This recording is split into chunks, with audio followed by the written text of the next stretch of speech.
Welcome to Bindu ചിത്ര. ഇന്നത്തെ video ഉള്ളിത്തീയലാണ് അഥവാ ഉള്ളിക്കറി. അതിൻ്റെ പ്രത്യേകത തേങ്ങ ചേർക്കാതെയുള്ള ഉള്ളിക്കറിയാണ് കേട്ടോ. അപ്പോൾ വളരെ എളുപ്പത്തിൽ തയ്യാറാക്കി എടുക്കാം. പ്രത്യേകിച്ചും ബിഗിനേഴ്സിനൊക്കെ ഈ റെസിപ്പി ഉപകാരപ്പെടുമെന്ന് വിചാരിക്കുന്നു. അപ്പോൾ അതിനായിട്ട് ഞാനൊരു പാൻ അടുപ്പത്ത് വെച്ച് ചൂടായി അതിൽ വെളിച്ചെണ്ണ ഒഴിച്ചു കൊടുത്തിട്ടുണ്ട്. അതിലേക്ക് പ്രധാന ഇൻഗ്രീഡിയൻറ്റ് ഉള്ളിയാണല്ലോ. അപ്പോൾ ഒരു 10-20 ഉള്ളി സ്ലൈസ് ചെയ്തെടുത്തതാണ്. അതുപോലെ പച്ചമുളക് വട്ടത്തിലരിഞ്ഞത്, ചെറുതായി വട്ടത്തിലരിഞ്ഞെടുത്ത്, ഇത് രണ്ടും കൂടെ വഴറ്റി കൊടുക്കുക. ഒരു മീഡിയം ഫ്ലെയിമിലിട്ട് വഴറ്റി അതൊരു ഇളം ബ്രൗൺ നിറമാവുന്നത് വരെ വഴറ്റണം. ഈ കറിക്ക് വേണ്ട ഇൻഗ്രീഡിയൻസ് എല്ലാം ഞാൻ ഡിസ്ക്രിപ്ഷൻ ബോക്സിൽ കൊടുത്തിട്ടുണ്ട് കേട്ടോ. അതോടൊപ്പം വേറൊരു കാര്യം പറയട്ടെ, ഈ വീഡിയോ നിങ്ങൾക്ക് ഇഷ്ടമാവുകയാണെങ്കിൽ ലൈക്ക് ചെയ്യാനും ഷെയർ ചെയ്യാനും സബ്സ്ക്രൈബ് ചെയ്യാനും മറക്കരുത്. ഇതിലേക്ക് ചേർക്കുന്ന മസാലപ്പൊടികൾ മഞ്ഞൾപ്പൊടി, മുളക് പൊടി, മല്ലിപ്പൊടി, പിന്നെ അല്പം കായപ്പൊടി, ഇതാണ് പ്രധാനമായിട്ടുള്ളത്. അപ്പോൾ ഈ ഉള്ളി മൂത്ത് വരുമ്പോൾ ഈ 3 പൊടികളും കൂടെ ഇട്ട് ലോ ഫ്ലെയിമിൽ ഒന്ന് വഴറ്റി കൊടുത്തിട്ട് പിന്നെ അല്പം കായം, ഒരു നുള്ളു കായപ്പൊടിയും കൂടി ചേർത്ത് കൊടുക്കാം. അപ്പോൾ അത് വഴന്ന് വരുമ്പോൾ അല്ലെങ്കിൽ അതിൻ്റെ പച്ചമണമൊക്കെ പോയി കഴിയുമ്പോഴും അതിലേക്ക് ചൂടുവെള്ളം ഒഴിച്ചു കൊടുക്കാം.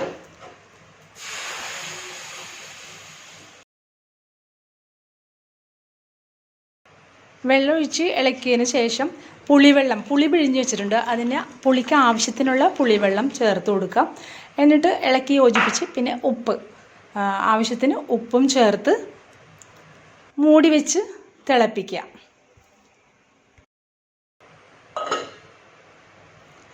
തിളച്ചതിന് ശേഷം മൂടിക തുറന്ന് വെച്ച് മീഡിയം ഫ്ലെയിമിൽ തന്നെ ഇട്ട് ഒന്ന് കുറുക്കിയെടുക്കണം. അത് ചാറൊക്കെ ഒന്ന് കുറുകി എണ്ണയൊക്കെ ഒന്ന് തെളിഞ്ഞ് വരുന്നത് വരെ തിളപ്പിക്കുക.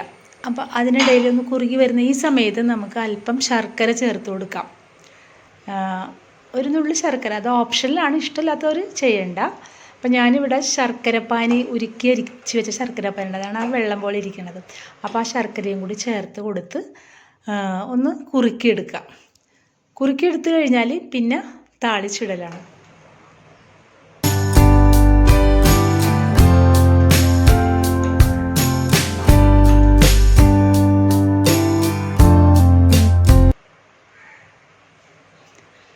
ഇപ്പോൾ കറിയൊക്കെ കുറുകി വന്നിട്ടുണ്ട്. ഇനി താളിച്ചിടാനായിട്ട് നമ്മൾ സാധാരണ നമ്മുടെ നാടൻ കറികളെല്ലാം താളിക്കുന്നത് പോലെ വെളിച്ചെണ്ണ ചൂടാക്കി അതിലേക്ക് കടുകിടുക, അല്പം ഉലുവ ഇടുക, പിന്നെ വറ്റൽമുളക്, കറിവേപ്പില, ഇതെല്ലാം കൂടെ താളിച്ചിട്ടാൽ നമ്മുടെ കറി റെഡിയായി. ചോറിൻ്റെ കൂടെയൊക്കെ വളരെ നല്ലൊരു കോമ്പിനേഷനാണ് ഈ ഉള്ളിത്തീയൽ. അതുപോലെ ഹെൽത്തിയുമാണ് ഈ റെസിപ്പി.